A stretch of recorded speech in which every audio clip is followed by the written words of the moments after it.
Değerli izləyicilər, videonu bəyənib kanala abunə olun ki, hər kəs son xəbərlərdən anında məlumatlansın. Anam heç kəsi tanımırdı. Xəstəliyi çox ağır idi. Yoldaşım 3 il mənim anama baxdı. Xəbər verilir ki, bu sözləri aparıcı Mikail Güləddinoğlu həftənin qonağı verilişində deyib.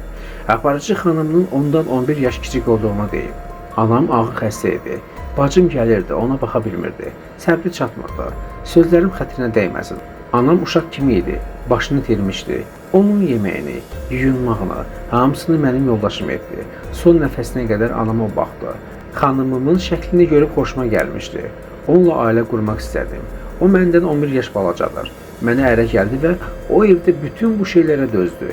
İndi kim dözər bunlara?